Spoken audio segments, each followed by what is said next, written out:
안녕하세요. 마약류 중독 치료 전문 인력 양성 교육에서 윤리적 민감성 향상 훈련이라는 과목을 맡은 중앙대학교 사회복지학과 정슬기입니다. 저는 평소에 가끔 빨간불일 때 건너기도 하고 별로 윤리적인 삶을 살지 않는데 윤리 교육을 맡게 돼서 어깨가 좀 무겁습니다. 중요한 내용이지만 상대적으로 좀 지루하다고 생각하실 수 있는 내용이기도 해서 좀 걱정이 되기도 합니다. 제목처럼 민감성 향상 훈련을 제대로 하기 위해서는 함께 만나서 토론하고 고민하면서 하는 게 맞을 텐데요. 이렇게 일방적인 강의를 하게 돼서 좀 아쉬운 마음도 있습니다. 이 강의를 들으시는 선생님들 대부분 중독 현장에 계시는 분들일 텐데요. 저보다 현장을 훨씬 잘 아시는 분들의 입장에서는 조금 기초적이라고 생각하실 수도 있겠습니다. 오늘 강의의 부제는 마약류 중독 치료 현장에서 존엄과 안전을 함께 지키기입니다.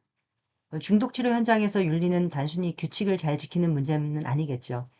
당사자의 존엄을 지키는 일이기도 하고 동시에 당사자와 또 주변 사람들 그리고 우리들의 안전을 함께 살피는 일이기도 합니다. 오늘은 이 두 가지를 어떻게 함께 생각할 수 있을지 살펴보겠습니다. 그럼 시작해 볼까요? 오늘 강의의 학습 목표는 세 가지입니다. 첫째, 중독 치료 실천에서 요구되는 주요 윤리 원칙과 윤리 강령의 핵심 내용을 이해하는 것.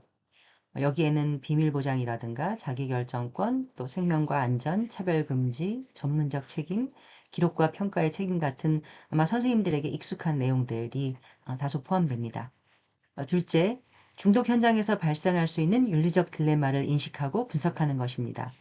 현장에서 우리가 겪는 어려움은 윤리 원칙을 몰라서 생기기보다는 여러 원칙이 동시에 중요할 때 생기는 경우가 많죠. 비밀 보장을 지켜야 하지만 또 안전도 확인해야 하고 당사자의 자기결정권을 존중해야 하지만 가족이나 다른 참여자의 안전도 고려해야 하는 상황들이 있습니다. 세 번째로 실제 사례를 바탕으로 윤리적 의사결정 과정을 적용해 보는 것입니다. 이 사례들을 당사자와 실천가를 함께 보호하려면 어떤 판단이 필요한지 생각해 보겠습니다. 정리하면 오늘 강의는 마약류 중독 현장에서 윤리적으로 중요한 순간을 알아차리고 실제 상황에 적용해보는 훈련이라고 할 수 있습니다.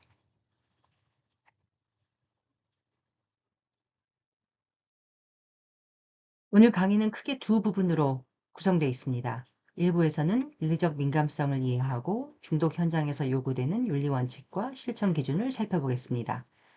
2부에서는 윤리적 민감성을 실제 사례에 적용해 보겠습니다. 이 사례들을 통해서 무엇을 먼저 확인해야 하는지, 어떤 윤리적 원칙들이 충돌하고 있는지, 그리고 어떻게 대응해야 할지를 함께 살펴보겠습니다.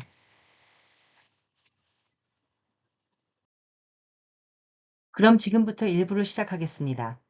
1부에서는 윤리적 민감성이 무엇인지, 그리고 중독 현장에서 어떤 윤리 원칙과 실천 기준이 중요하게 다루어지는지 살펴보겠습니다. 윤리강령은 여기 계신 많은 선생님들이 이미 익숙한 내용일 겁니다. 사회복지, 심리, 간호, 의료 등 각각의 직역 안에서 지켜야 할 윤리 기준을 이미 다 알고 계시고 실천하고 계실 겁니다. 오늘 강의에서는 윤리강령의 조항을 하나하나 이해하는 것보다는 그 기준들이 실제 중독 현장에서 어떻게 작동하는지를 중심으로 보려고 합니다. 먼저 전문가 윤리, 윤리 강령, 윤리적 민감성 이렇게 세 가지를 구분해서 정의하는 작업부터 시작해 보겠습니다. 전문가 윤리는 우리가 전문직으로서 지켜야 할 가치와 원칙을 말합니다. 예를 들면 인간의 존엄, 자기결정권, 비밀보장, 비차별, 전문적 책임 같은 것들이 여기에 해당하죠. 윤리강령은 이러한 전문적 윤리를 문서화한 실천 기준이라고 볼 수 있습니다. 그렇다면 윤리적 민감성은 뭘까요? 윤리적 민감성은 그 가치와 원칙이 실제 현장에서 흔들리거나 충돌하는 순간을 알아차리는 능력이라고 정의할 수 있습니다. 윤리강령이 책이나 문서 속에만 머무르지 않고 실제 현장 속에서 작동하게 만드는 능력이라고 할까요? 현장에서 어려운 것은 원칙을 몰라서가 아닐 때가 훨씬 많죠.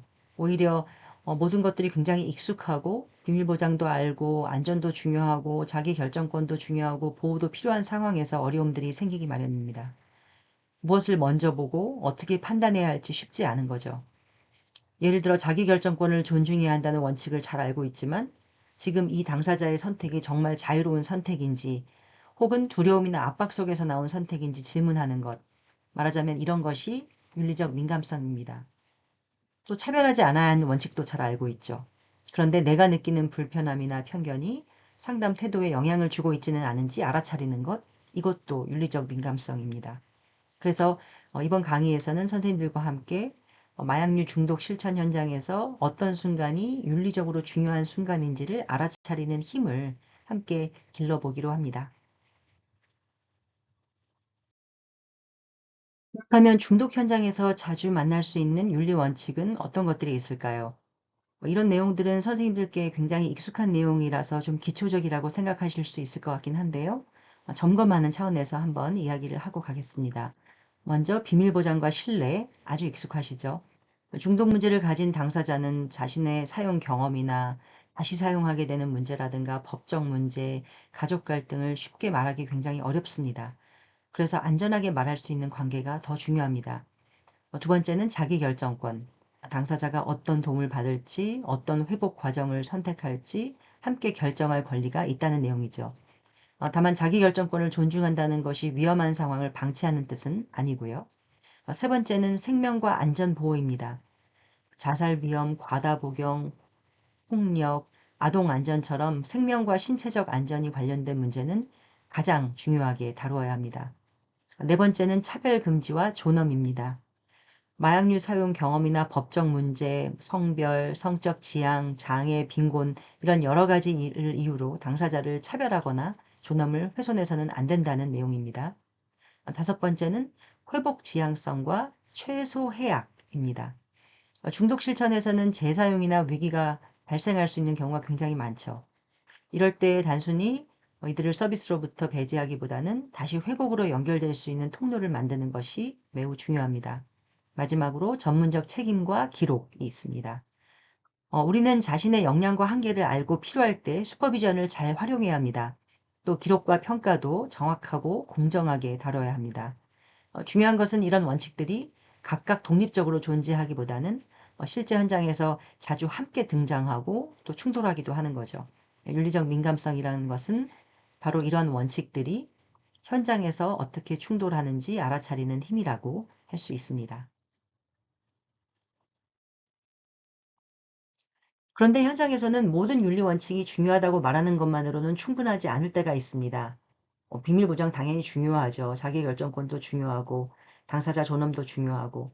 하지만 동시에 생명과 안전의 위험이 매우 높은 상황이라면 무엇을 먼저 보호해야 할지 판단해야 합니다. 이때 참고할 수 있는 틀이 저희 특히 사회복지 윤리에서 굉장히 많이 다루고 있는 로웬버그와 골도프의 윤리 원칙 우선순위입니다. 이 틀에서는 가장 먼저 생명 보호의 원칙을 제시합니다. 생명, 신체적 안전, 심각한 위해의 위협이 있다면 가장 우선적으로 이것을 고려해야 한다는 뜻입니다. 다음으로 고려해야 되는 것이 순위를 매긴다면 평등과 불평등의 원칙입니다. 모든 사람에게 공정한 기회를 보장하되 더 취약한 위치에 있는 사람에게 정당한 배려가 필요할 수 있다는 의미입니다.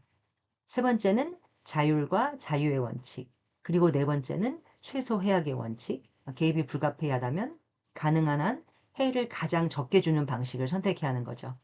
다섯 번째는 삶의 질이라는 원칙입니다. 당사자의 회복, 관계, 생활이 안정되는 것, 존엄한 삶을 함께 고려하는 것입니다.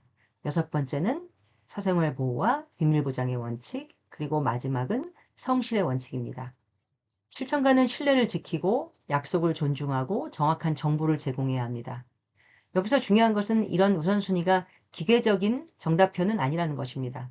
현장의 모든 상황을 이 순서대로 자동 판단하라는 뜻은 아니고요. 다만 여러 원칙이 동시에 중요하고 서로 충돌하게 될 때 무엇을 먼저 보호해야 하는지 생각하도록 돕는 일종의 나침반이라고 볼 수 있습니다. 이 틀을 가지고 다시 중독 현장을 보면 왜 윤리적 민감성이 필요한지 조금 더 명확해집니다. 실제로 중독 현장에서는 여러 원칙들이 대부분 동시에 등장하고 서로 충돌하기도 합니다. 예를 들어서 한 참여자가 집단 프로그램을 하고 있는데 술이나 약물 이야기를 너무 자세하게 이야기하면서 다른 참여자들의 갈망을 자극하는 상황을 한번 생각해 볼까요? 이때 그 참여자의 표현이나 자기 이해도 굉장히 중요하죠. 하지만 동시에 다른 참여자들의 안전이나 회복 환경도 보호해야 할 책임이 있습니다. 여기서는 자기 표현, 또 회복 지향성, 집단의 안전, 기관의 운영 책임 이런 원칙들이 함께 충돌하고 있습니다. 또 하나의 예를 들어보겠습니다. 예를 들면 제가 어떤 프로그램을 운영하고 있는데 그 프로그램 참여자가 이 치료 세팅 밖에서 다른 참여자에게 함께 사용하자고 연락했다는 얘기를 들었습니다. 이때 저는 그 참여자를 굉장히 위험하다고 생각하고 집단에서 바로 좀 배제하고 싶은 마음 들 수도 있죠. 다른 참여자의 안전이나 우리 프로그램의 회복 환경을 지키는 건 너무 중요하고요. 하지만 동시에 그 참여자에게 어떤 위험이 다시 높아졌는지 혹은 왜 다시 사용하는 관계로 연결됐는지 지금 당장 어떤 지원이 필요한지도 확인해야 됩니다. 그래서 이런 상황에서는 다른 참여자의 안전도 중요하지만 기관의 책임과 또 회복 지향성이라는 원칙이 함께 공존하고 충돌하는 경우라고 할 수 있죠. 또 하나를 예를 들어보면 우리 자신의 감정도 윤리적 판단에 영향을 줄 수 있습니다. 예를 들어서 마약류 사용자들이 종종 반복해서 약속을 어기고 또 연락도 끊기고 그런 분들을 만나다 보면은 실천과도 굉장히 지칠 수 있죠. 처음에는 걱정으로 시작했지만 어느 순간에 또 저러는구나. 이번에도 정말 안 되겠다. 이런 생각이 들 수도 있고요. 그런 생각이 드는 건 자연스러운 거지만 그런 저의 피로감이나 상담 태도가 사례회의에서의 언어라든가 혹은 서비스 제공 기회에 영향을 주기 시작한다면 그것은 윤리 문제가 되기 시작합니다. 결국 중요한 건 윤리적 민감성이라는 게 어떤 규칙을 외우는 것이 아니라 실제 현장에서 원칙들이 서로 얽혀서 나타나는 그 순간에 뭐가 윤리적으로 중요한지를 놓치지 않고 잘 파악하는 그런 힘이라고 할 수 있습니다.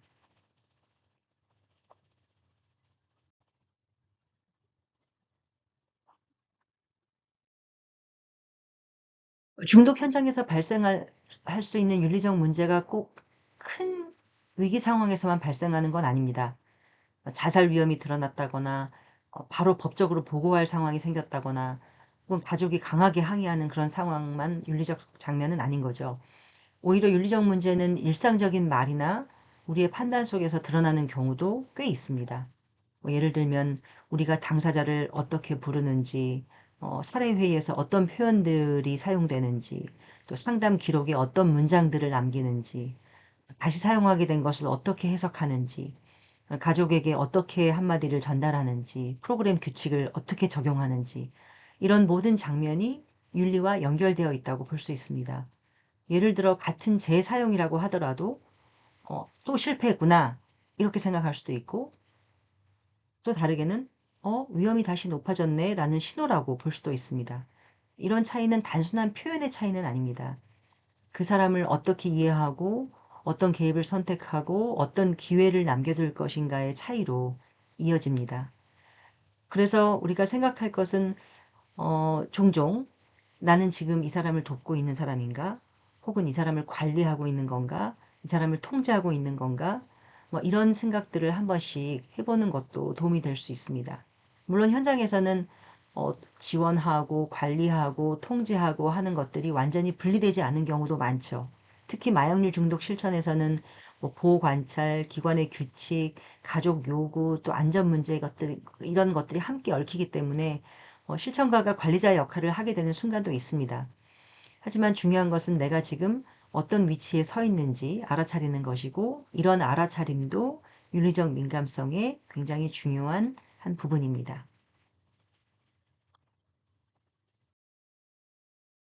중독 현장에서 윤리적 민감성이 약해지는 중요한 순간이 또 있습니다. 바로 중독을 개인의 문제로만 볼 때입니다. 물론 중독 문제에는 개인의 선택과 행동이 포함되죠. 마약류를 사용하는 행동, 약속을 지키지 않는 행동, 또 다시 사용하는 행동, 이런 행동들은 개인이 하는 행동이니까요. 물론 그 행동에 대한 개인의 책임이 사라지는 것도 아니고요. 하지만 중독을 개인의 문제로만 보게 되면 우리의 판단은 좁아질 수 있습니다. 우리 사회에서 개인 책임 중심으로 볼 때 자주 접하는 말들은 이런 것들입니다. 말하자면 또 실패했구나. 의지가 없다. 거짓말한다. 도와줘도 소용없다. 스스로 선택한 결과다. 사실 근데 이런 말들은 우리가 지치거나 힘들 때 우리의 입에서도 나올 수 있는 말들입니다. 하지만 이런 표현들이 반복되면 당사자를 이해하기보다는 비난하는 방향으로 흐르기 쉽죠. 이 사람은 어차피 안 변할 것 같다. 프로그램 해봤자 소용없다. 규칙 어겼으니까 더 이상 서비스 제공하는 건 어렵겠다. 이런 식으로 판단하게 되기 쉽다는 거죠. 문제는 그 과정에서 우리가 놓치는 것이 있을 수 있다는 겁니다. 그 당사자가 처한 사회적인 조건이나 취약성이 그분의 사용이나 회복에 어떻게 영향을 미치고 있는지에 대해서 탐색하는 것을 잘 못하게 됩니다. 그래서 여기서 제가 말씀드리고 싶은 것은 마약류 중독 문제를 개인의 문제로만 보는 순간 당사자의 책임은 굉장히 크게 보이고 사회가 만든 위험은 작게 보일 수 있다는 그런 위험이 있습니다. 그렇다면 개인의 행동만 보지 않기 위해서 우리는 뭘 함께 보아야 될까요? 여기서 중요한 개념이 중독의 사회적 결정 요인입니다. 중독은 개인의 선택만으로 설명되기 굉장히 어렵습니다. 건강의 문제도 마찬가지고 우리가 하는 많은 행동들이 그렇긴 하지만요. 물론 약을 사용하는 행동은 개인의 삶에서 일어납니다. 하지만 그 행동이 시작되고 반복되고 또 회복이 어려워지는 과정에는 그 사람이 놓여 있는 삶의 조건이 깊이 관여합니다. 예를 들어 좀 그 사회적으로 좀 크게 시각을 키워서 보면 빈곤과 경제적인 불안정, 불안정한 노동 조건, 실업, 주거적으로 불안한 상태, 또 노수 이런 것들은 삶의 기본적인 안정감을 뒤흔드는 그런 조건들이죠. 치료와 회복 자원에 접근하기 어려운 현실도 회복을 어렵게 만듭니다. 관계 측면도 있습니다. 관계가 단절되고 트라우마나 폭력을 경험하거나 어떤 재난을 겪거나 사회적으로 고립되고 외로움을 느끼는 것 이런 것들은 모두 중독 위험과 깊이 연결되어 있습니다. 또 차별이나 낙인, 또 처벌 중심 제도, 또 그 약물을 계속해서 범죄화하는 것 이런 것들은 당사자가 도움을 요청하는 것을 더 어렵게 만들죠. 그래서 마약류 사용 문제가 드러났을 때 치료나 회복으로 연결되기보다는 낙인과 배제, 처벌을 먼저 경험한다면 당사자는 점점 더 숨어들 수밖에 없게 됩니다. 그래서 중독은 개인의 행동이긴 하지만 그 행동은 사회적 조건 속에서 만들어지고 유지된다는 것을 함께 우리가 기억했으면 합니다. 그래서 당사자가 왜 사용하는지, 왜 멈추기 어려운지, 왜 다시 사용하게 됐는지, 왜 서비스에 지속적으로 참여하기 어려운지를 보려면 그 사람의 의지만이 아니라 삶의 조건을 함께 봐야 하는 것이죠. 한국 사회라는 구체적인 맥락은 어떨까요? 윤리랑은 어떻게 보면은 조금 좀 멀리 떨어진 것이라고 생각하실 수 있겠지만 우리 사회의 맥락이라는 것들을 우리가 좀 알게 된다면 개인의 책임만으로만 보는 것에서 시각을 좀 키울 수 있을 것 같습니다. 한국은 정말 짧은 시간 안에 어마어마한 변화를 경험한 사회죠. 전쟁이나 절대 빈곤을 굉장히 어렵게 오랫동안 경험했음에도 불구하고 산업화, 민주화, 세계화, 경제 발전을 아주 압축적으로 일으켜낸 국가입니다. 말 그대로 기적을 현실로 만든 나라라고 할 수 있습니다.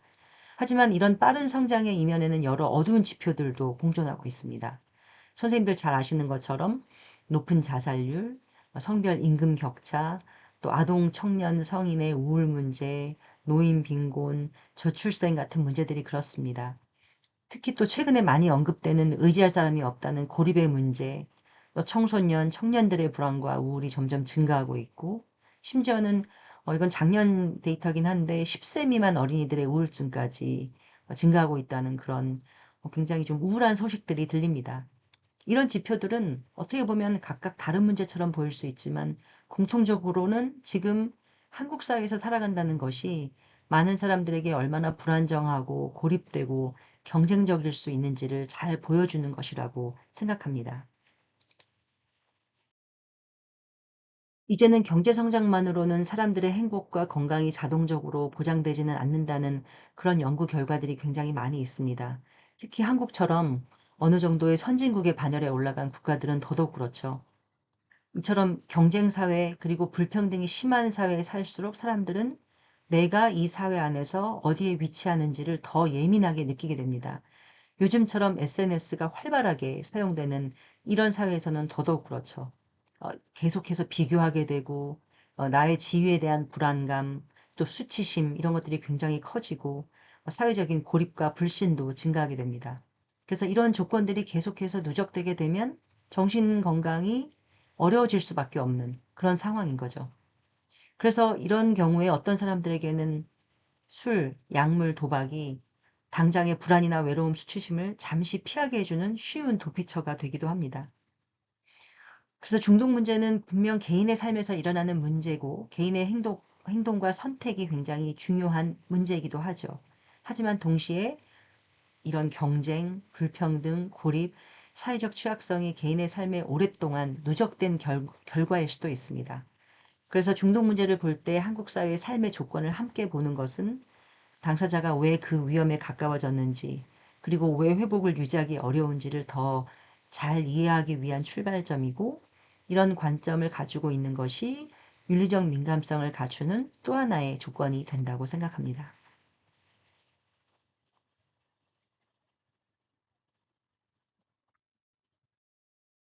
지금까지 윤리적 민감성에 대한 정의와 어떤 영역에서 윤리적 민감성에 대한 이야기가 필요한지를 살펴봤습니다.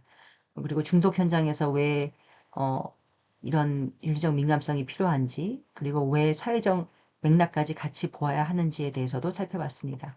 그렇다면 윤리적 민감성은 어디에 근거하는 걸까요? 윤리적 민감성은 단순히 개인의 선이나 감각에 의존할 수 없죠. 내가 좋은 의도를 가지고 있고 당사자를 돕고 싶고 이런 마음들 굉장히 중요하지만 당연히 그것만으로는 충분하지 않습니다. 뭐냐면 현장에서는 좋은 의도를 가진 실천가도 권리를 침해할 수 있고 또 안전을 이유로 자기 결정권을 지나치게 제한하는 경우도 생길 수 있고 또 가족에게 도움이 되고 싶다는 마음으로 당사자의 비밀 보장은 흔들 수도 있습니다. 그래서 전문직 윤리 강령이 필요하죠. 윤리 강령은 현장에서 지켜야 할 최소한의 기준을 제시하고 있습니다. 비밀 보장, 자기 결정권, 전문적인 책임, 비차별 이런 여러 가지 원칙들, 기준들이 윤리 강령에 포함됩니다. 하지만 윤리 강령이 있다고 해서 현장의 모든 딜레마가 자동으로 해결되는 건 당연히 아니고요. 기준을 제시하는 거죠. 하지만 지금 이 상황에서 어떤 기준이 흔들리고 있는지, 어떤 원칙이 충돌하고 있는지는 우리가 알아차려야 되는 것이고, 이것이 이제 윤리적 민감성이라는 이야기를 계속 했습니다. 이제 다음 슬라이드에서는 중독 전문가에게 적용될 수 있는 윤리 강령을 몇 가지 살펴보겠습니다. 특히 대표적으로 한국 중독 전문가 협회 윤리 강령을 하나의 예시로 잠깐 그 아웃라인을 좀 보고요. 또 미국의 중독 전문가 협회 네이닥이라고 하는 윤리 강령의 핵심 내용을 간략하게 보겠습니다.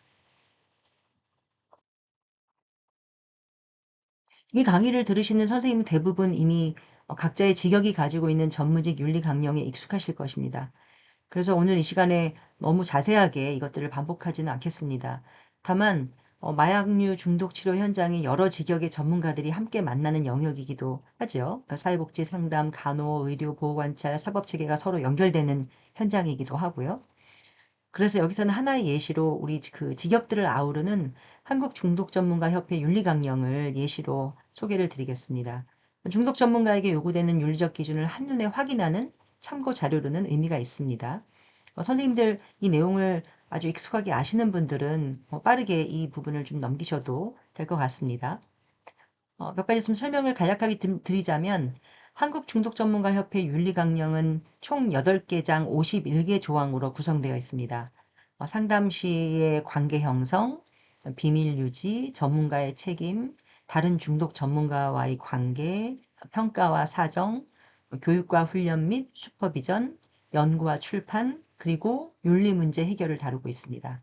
이 표를 조항별로 다 읽기보다는 핵심만 보자면 상담 관계에서의 차별 금지, 전문적 경계, 자격 범위, 또 평가와 사정의 책임성, 슈퍼비전 관계에서의 권력 남용 방지, 이런 기준들은 실제 현장에서 매우 구체적인 딜레마와 연결됩니다. 그래서 윤리강령은 정답을 주는 문서라기보다는 현장의 딜레마를 판단할 때 우리가 어떤 것들을 기억해야 하는지를 알려주는 기준이라고 볼 수 있습니다.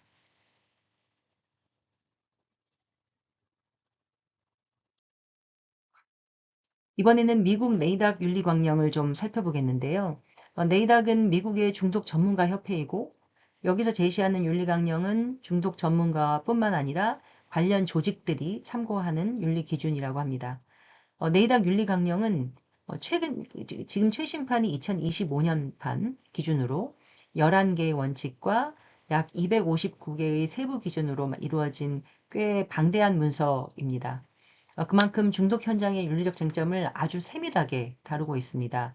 특히 최근에 기술, 뭐 AI, 소셜미디어, 동료 지원, 또 조직 책임 같은 그런 이슈들을 최근에 벌어지고 있는 그런 이슈들을 포함하고 있다는 점이 굉장히 특징적이라고 볼 수 있습니다. 윤리 강령의 적용 범위도 상대적으로 넓다는 것을 확인할 수 있었는데요. 예방, 개입, 치료, 회복 지원에 이르는 중독 서비스의 전 과정에 있는 전문가와 조직들을 대상으로 하고 있습니다. 즉 상담가뿐만이 아니라 회복 지원과 슈퍼바이저, 교육자, 기관까지 포함해서 중독 분야에서 윤리적으로 고려해야 될 내용들을 포괄적으로 다루고 있습니다. 내용들을 보면 물론 겹치는 것도 있습니다. 이 이후에 제가 두 가지를 같이 공통적으로 여기서 다루고 있는 내용들을 한번 더 정리해 드릴 텐데요. 일단 이 네이드의 그 윤리강령 내용을 보면 상담 관계, 비밀 보장, 전문적 책임, 또 사정과 평가 같은 전통적인 윤리 주제들 포함되어 있습니다. 말씀드렸던 것처럼 여기에서 그치지 않고 문화적 다양성, 이테라피, AI, 소셜미디어, 동료 회복 지원 전문가, 또 회원 기관들의 윤리까지 별도로 다루고 있습니다. 이 점이 굉장히 좀 특이하기도 하고 인상적입니다. 중독 현장이 굉장히 빠르게 변화하고 있습니다. 최근에 비대면 상담도 늘어나고 있고, 뭐 전자기록이나 AI를 활용하는 가능성도 커지고, 또 SNS를 통한 관계의 경계 문제도 생기고 있습니다. 또 회복 경험을 가진 동료 지원가의 역할도 커지고 있고, 뭐 미국 같은 경우는 한국보다 훨씬 더 동료 지원가들의 역할이 크죠. 또 개인 실천가뿐 아니라 기관 자체가 얼마나 포괄적이고 차별 없는 서비스를 제공하는지도 중요해지고 있습니다. 그래서 이 네이닥 윤리 강령은 이런 변화들을 윤리의 영역 안으로 가지고 오고 있는 매우 구체적인 내용들을 포괄하고 있다고 생각합니다. 결국 이 네이닥 윤리 강령은 개인 실천과 윤리를 넘어서서 다양한 영역까지 동료 지원이나 기술까지 포함하는 확장된 중독 전문가 윤리 기준을 제시한다고 볼 수 있습니다. 아마 그 한국에서도 우리가 중독, 이 마약류 이 관련된 전문가들의 힘이 좀 더 커지고 또 더 이제 구체화되고 하면 윤리 강령을 조금 더 구체화시키는 그리고 확장시키는 그런 작업들이 필요할 것이라고 생각됩니다.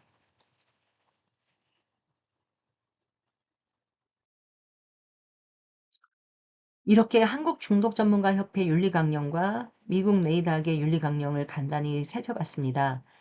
두 윤리강령은 만들어진 맥락도 좀 다르고 뭐 구체성이나 범위에서도 차이가 좀 있죠. 하지만 공통적으로 말하는 기준은 분명합니다. 몇 가지를 정리해보면 우선 중독 전문가는 당사자의 존엄을 지켜야 한다. 그러니까 마약류 사용 경험이 있거나 재사용을 했거나 법적 문제를 겪고 있거나 가족과 갈등 중이라고 해도 그 당사자의 존엄은 사람으로서의 존엄은 훼손되어서는 안 된다는 것이고요. 너무나 기본적인 거죠. 또 차별하지 않아야 합니다. 특히 마약류 중독자들 같은 경우는 사용자들은 낙인에 더욱 취약하죠. 그래서 성별, 나이, 장애, 경제적 지위, 특히 성 정체성 이런 것들로 당사자를 배제하거나 다르게 대우하지 않아야 합니다. 또 충분히 설명하고 동의를 받는 것도 중요합니다. 상담이나 프로그램이 어떤 목적을 가지고 있는지, 뭐 기록은 어떤 방식으로 남게 되는지, 정보가 어디까지 공유될 수 있는지, 당사자가 선택할 수 있는 것은 무엇인지를 분명하게 설명해야 되는 것이죠. 비밀 보장은 핵심이죠. 하지만 비밀을 보호하되 생명이나 안전의 위험이 있는 경우에는 당연히 예외가 있을 수 있다는 점을 미리 설명해야 하고요. 전문적인 경계도 굉장히 중요합니다. 실천가는 당사자와 가까운 관계를 맺을 수 있지만 그 관계가 어, 권력 남용이라든가 뭐 이중관계 혹은 사적 이익으로 이어지지 않도록 경계를 지켜야 합니다. 또 자신의 역량과 한계를 아는 것도 굉장히 중요합니다. 내가 도울 수 있는 범위가 어디까지인지, 또 언제 다른 전문가나 기관에 의뢰하는 것이 더 이분을 도와드리는데 더 적절할 것인지를 아는 것도 전문성입니다. 기록과 평가도 책임 있게 다뤄야 합니다. 특히 보호 관찰, 법적 제출 자료, 그다음에 양형 자료 이런 관련된 상황에서는 실천가의 기록이나 평가가 그 당사자의 삶에 큰 영향을 줄 수 있기 때문에 더욱더 책임 있게 다뤄야 된다는 이야기를 하고 있고요. 마지막으로 혼자 판단하지 않는 것도 굉장히 중요합니다. 윤리적으로 어려운 상황일수록 자문과 슈퍼비전을 잘 활용해야 합니다. 결국 윤리적 민감성이라는 것은 바로 이런 기준들이 흔들리는 순간을 알아차리는 힘이라고 생각합니다. 1부의 내용은 여기까지입니다.